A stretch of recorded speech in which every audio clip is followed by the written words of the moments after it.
She was 18 years old. She stood at the door of her family home. Her bags were packed. She turned to look at her mother one last time. She did not know, could not have known, that she would never see her again. She walked out, not because she was running from something, because she was running toward something. Something so certain inside her that no comfort, no family, no safety could compete with it. What she gave up, the world would call a sacrifice. What she gained, the world would call a miracle. Stay with me, because this story is about the most radical act a human being can perform: choosing someone else completely over yourself. Subscribe to this channel, because every Monday and Thursday we tell the stories that remind you what human beings are truly capable of. Like this video, share it with someone who needs to be reminded that love is the most powerful force on earth. Let's continue. I'm Dr. TJ, a Harvard Fellowship trained surgeon and a distinguished Toastmaster, the highest honor in Toastmasters International, earned by less than 1% of members worldwide. And everything I am about to share with you comes from decades of real-world experience at the highest levels. She was born Agnes Gongsa Bojasiu in 1910 in Skopje, in what is now North Macedonia.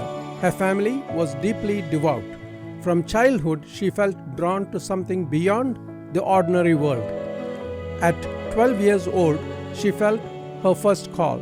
Not a career, not an aspiration, a call, as clear and certain as a voice in a quiet room. She felt called to serve God through serving the poor. At 18, she left home to join the Sisters of Loreto in Ireland. She would never return to her homeland. She would never see her mother again. She learned English. She trained as a teacher. She was sent to Calcutta to teach geography at a school for girls. For 17 years, she taught. She was good at it. She was loved by her students. She was safe. She was comfortable. She was respected. And then, on a train journey, everything changed. September 10, 1946. She was on a train from Calcutta to Darjeeling for a retreat, and she received what she would later call a call within a call. Looking out of the window at the passing poverty, the bodies on the streets, the dying, the abandoned, she heard something, a clarity so complete it felt like a command. Leave the convent. Go to the poorest. Live among them. Serve them. She sat with it for months, then years. The process of leaving her order, of getting permission to start something entirely new, took 2 years. The church was cautious. The process was slow. She waited. She prayed. She was certain. Finally, in 1948, she left the relative safety of the convent. She put on a white and blue sari. She walked out into the streets of Calcutta. She had no money, no organization, no support structure. She had one conviction: that every human being, no matter how broken, how sick, how forgotten, deserved to be loved.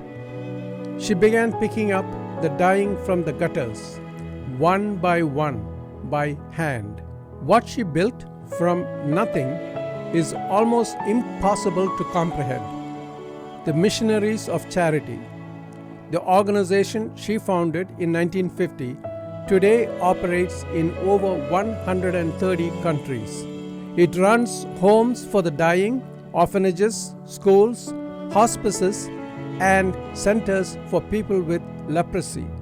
It serves millions of people every year.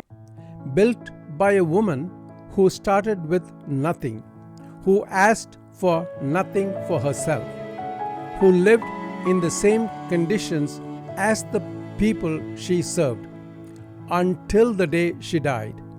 In 1979, she was awarded the Nobel Peace Prize. She used the prize money, every cent, to fund her work.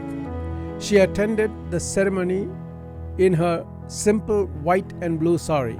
No jewelry, no entourage, no speech about herself. Her name was, as you guessed it, Mother Teresa, the 18-year-old who walked away from everything she knew. The nun who stepped off a train into the streets of Calcutta alone with nothing but a conviction.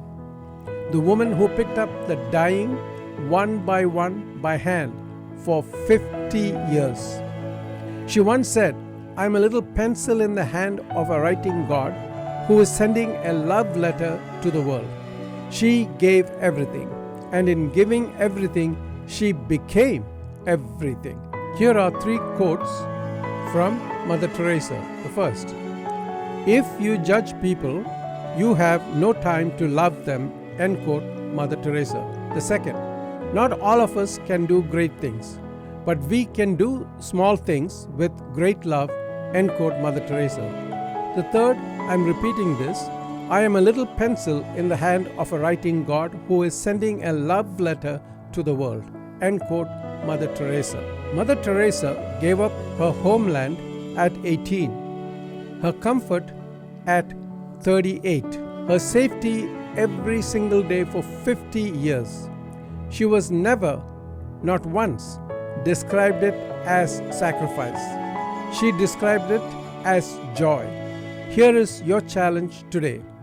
Think of one person in your life who needs something you have. Not money, not things, time, attention, presence, a phone call, a meal, a hand. Give it today, not next week, not when you are less busy, today.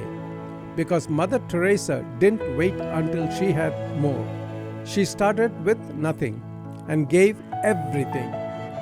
What can you give right now with what you already have? Share this story with someone who needs to be reminded that small acts of love change the world. They do. They always have. Like, subscribe, hit the bell, and come back Thursday for a story about the most brutal morning habit ever recorded.